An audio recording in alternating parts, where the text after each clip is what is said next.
তো কেমন আছো তোমরা? জাপানিজ অ্যানিমেশনের ক্ষেত্রে একটি মুভি আছে যেই মুভিটা সব ধরনের রেকর্ডস ভেঙে দিয়েছিল, আর সেটার নাম হচ্ছে স্পিরিটেড অ্যাওয়ে। এই মুভিটা ডিরেক্ট করেছিলেন হায়াও মিয়াজাকি, আর এই মুভিটা হচ্ছে একমাত্র জাপানিজ অ্যানিমেশন মুভি যেটা অস্কার পেয়েছিল।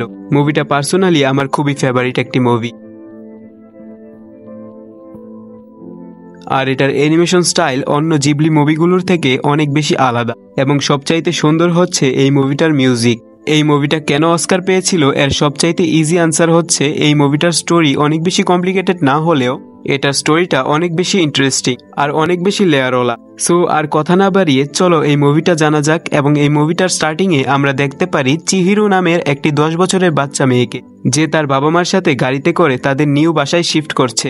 আর রাস্তায় যাওয়ার সময় তার বাবা তার সাথে একটি শর্টকাট নেয়, আর শর্টকাটের রাস্তাটি ছিল অনেক বাজে রাস্তা হওয়ার পরেও চিহিরুর বাবা অনেক বেশি জেদি হওয়ার কারণে সেই রাস্তাটা নিয়ে একটা টানেলের সামনে এসে দাঁড়িয়ে পড়ে।